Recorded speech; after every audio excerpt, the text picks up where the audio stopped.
넌 또 왜 그러는 거야? 왜 불만 있니 나한테? 안녕하세요, 착학입니다. 오늘 영상은 정말 지극히 제 개인적인 얘기예요. 제가 지금까지 XM3를 2020년 4월에 출고를 했으니까 한 2년 6개월 정도 탔죠. 2년 6개월 동안 한 45,000km를 탔어요. 오늘 영상은 이 XM3 때문에 제가 겪었던 일들, 제가 불편했던 일들을 좀 설명드리면서 지금 이제 새로운 차량은 XM3 하이브리드가 나오잖아요. 사실상 똑같은 차입니다. 다른 게 없어요. 그냥 일반 모델이냐 아니면 하이브리드 모델이냐 그 차이밖에 없기 때문에 하이브리드 모델도 적용이 될 거라고 생각을 해요. 이 영상을 찍게 된 계기 자체는 좀 되게 간단했어요. 주행 중에 내비게이션이 먹통이 됐었습니다. 사실 이 2년 반 동안 내비게이션 먹통된 건 정말 수도 없이 많거든요. 저기요. 무슨 일이야? 주행 중에 내비게이션이 그냥 꺼져요. 아예 화면이 아예 안 들어오고 멋대로 재부팅 되기도 하고 갑자기 꺼지기도 하고 이러다가 어느 순간 얘가 그냥 액정이 꺼진 것처럼, 옛날 TV 같은 거 보면 액정 꺼진 것처럼 아예 그냥 지직거리면서 그냥 나갔더라고요. 주행 중에 갑자기 그런 일이 생기다 보니까 제가 이제 서비스 센터를 이제 들락날락 거렸단 말이죠. 그러면서 불편했던 점들을 한번 영상으로 소개를 해드리려고 해요. 르노 계열의 차량을 혹시라도 마음에 두고 계시다면 좀 도움이 되셨으면 좋겠습니다. 일단 제가 타면서 느꼈던 가장 큰 단점으로는요, 잡소리가 심합니다. 사실상 지금 잡지를 못했어요. 이게 뽑기운이라고 할 수 있어요. 제 차량 같은 경우는 차량을 뽑고 나서 잡소리가 바로 들리더라고요. 문 쪽에도 들리고요, 창문 쪽에도 들리고 대시보드 쪽에도 잡소리가 나서 거의 센터를 한 10번 들락날락 거리고 정식 본사에서도 들어가서 문짝을 다 뗐어요. 문짝을 떼고 대시보드 떼고 안에 부직포로 다 마감을 했는데도 불구하고 그래도 소리가 납니다. 지금도 주행 중에 가끔 소리가 나면 이렇게 툭툭 쳐요. 그럼 또 안 나와. 그러니까 이 정도도 저는 정말 다행이라고 생각해요. 왜냐면 초기에 처음 뽑았을 때 잡소리가 너무 심해서 그것 때문에 스트레스를 너무 많이 받았거든요. 그래서 이런 부분들은 사실 뽑기운이라서 여러분들한테 선뜻 말씀드리기가 어렵긴 하지만 그래도 이런 좀 단점들이 있다는 거, 저는 차라리 구매를 하실 거면 르노 차량은 중고차가 낫지 않을까. 그래도 중고차는 내가 어느 정도 타보고 구매를 할 수 있잖아요. 그래서 잡소리가 이게 딱 타보면 알아요. 안 나면 안 날 거예요. 물론 뭐 시간이 지나면 날 수도 있겠지만 잡소리가 안 나는 차량을 고르시는 게 되게 중요하다는 점. 이게 XM3 카페나 다른 르노 QM6나 뭐 SM6나 그런 카페에서도 이 르노의 잡소리는 좀 유명한 편이에요. 그래서 가장 첫 번째 단점으로는 이 잡소리, 그러니까 떨림이라고 해요. 이런 소리가 나요. 이런 떨림이라고 해서 이런 소리가 나. 이 소리가 너무 거슬려요. 플라스틱을 달달 떨리는 소리가. 그리고 제가 두 번째로 느꼈던 단점은요, AS 부분이에요. 일단 여기서 말씀드리는 AS는 소모품 비용도 포함해서, 그러니까 수리 용이성을 다 포함해서 말씀을 드릴게요.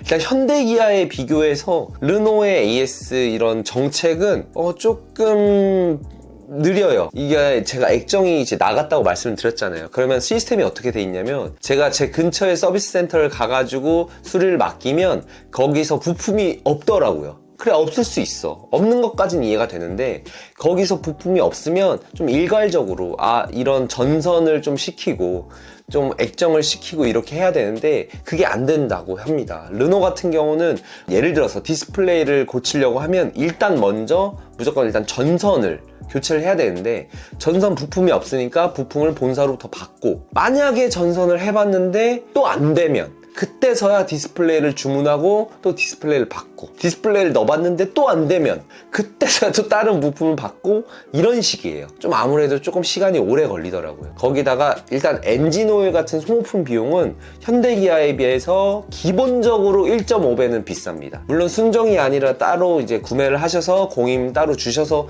하시면 모르겠지만 일단 순정 오일 자체, 뭐 에어컨 필터 자체, 배터리 자체는 현대기아보다 월등히 비싼 편이에요. 그래서 제가 이번에 수리를 하면서 다시 느꼈어요.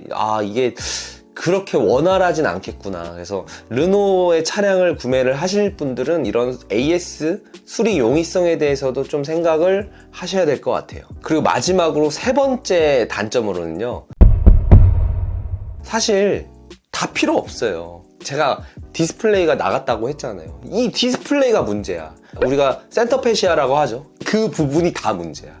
일단 이 액정이 잘 나가요. 그러니까 먹통이 잘 돼. 이건 나만이 아닐 거야. 그러니까 나는 액정이 거의 나갔지만 재부팅이 돼가지고 아예 안 켜지는 분들도 되게 많고요. 가장 큰 문제는 이 디스플레이에 들어가는 반도체가 굉장히 낮은 등급의 반도체가 들어가는 것 같아요. 왜냐면 반응 속도 자체가 달라. 내비게이션이 T맵이면 뭐하냐고. 반응이 느려서 못 쓰겠다니까요. 그냥 결국 안 쓰게 돼요. 내비게이션 반응이 너무 느려요.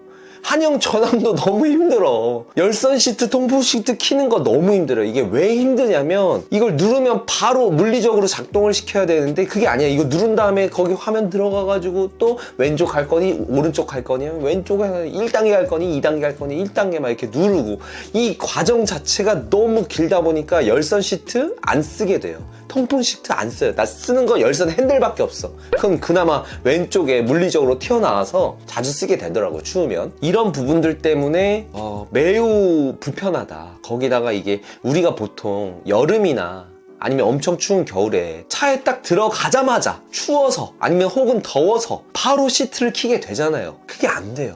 왜냐면 르노 삼성의 이 반도체가 너무 너무 느려서 시동을 걸고 바로 키가 안 먹어. 시동을 건 다음에 그래도 한 1분이 있어야 내비게이션이 딱 부팅이 빡 되면 따라랑 하면서 부팅 되면서 그때서야 열선 통풍 시트가 이 키를 먹게 됩니다. 이런 부분들이 되게 사소하지만 엄청나게 불편하게 해요, 실생활에서. 이 반도체 때문인지는 몰라도 어댑티브 크루즈가 필요가 없습니다, 여러분들. 이거는 그냥 구매하지 마세요. 하이브리드도 별로예요. 이거는 제가 시승을 해봐서 알지만 발전됐다 하지만 발전이 된 정도가 아니에요. 다른 제조사들의 차량이 훨씬 더 차선을 잘 잡고요. 물론 고속도로야 잡죠. 고속도로에서 못 잡으면 이상한 거고. 이거 그냥 쭉 뻗어있고 차선 다 그려져 있는데 그게 문제가 아니라 시내에서 못 잡아요. 야, 그럼 다른 차량은 시내에서 잘 잡냐? 잘 잡아요. 지금 뭐 현대기아나 다른 제조사들의 차량은 시내에서도 잘 잡지만 르노 같은 경우는 어댑티브 크루즈 컨트롤이 그렇게 원활히 되는 것 같지가 않습니다. 이거는 XM3 뿐만이 아니라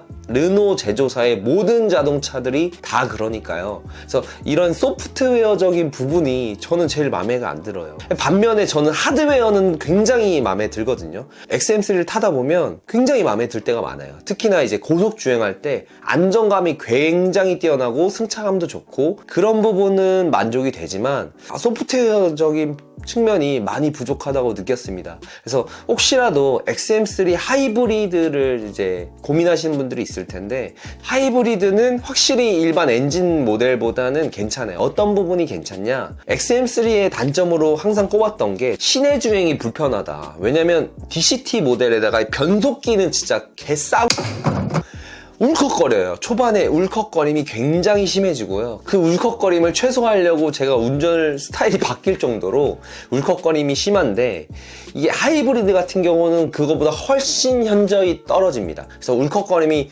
거의 없어요. 그래서 하이브리드는 그런 측면에서는 괜찮고 뭐 연비도 괜찮으니까 물론 가격이 더 비싸지만 제가 아까 말씀드린 이 세 가지 단점, 뭐 수리 용이성, 소프트웨어의 단점, 잡소리, 이 세 가지 단점은 하이브리드도 공유를 할 거예요. 르노의 차량들은 그런 단점들이 다 있기 때문에 이런 단점들을 여러분들이 좀 아시고 구매를 하시면 저처럼 이렇게 열불이 터지지는 않을 겁니다.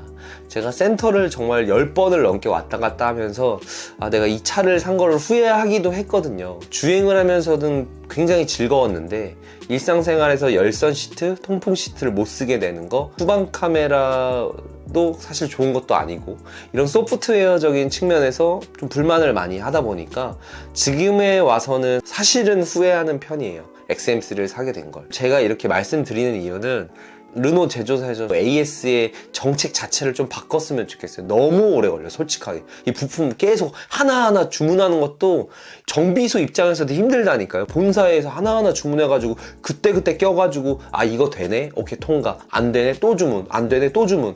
이러면 소비자들도 그렇고 정비소도 그렇고 본사도 그렇고 시간이 너무 오래 걸린다. 그래서 이런 부분도 바뀌었으면 좋겠고, 소프트웨어 제발 르노가 성공하려면 이 반도체를 좋은 걸로 바꾸고요, 어댑티브 크루즈의 컨트롤에 들어가는 센서를 좀 좋은 걸로 해줬으면 좋겠어요. 그렇게 막 돈 많이 안 들잖아요. 차 이렇게 잘 만들어 놓고 왜 소프트웨어에서 망가뜨립니까? 하드웨어는 이렇게 좋은데. 이런 너무 아쉬운 단점이 있었다 라는 저의 푸념이었습니다. 그래서 차는 좋지만 아직까지는 좀 덜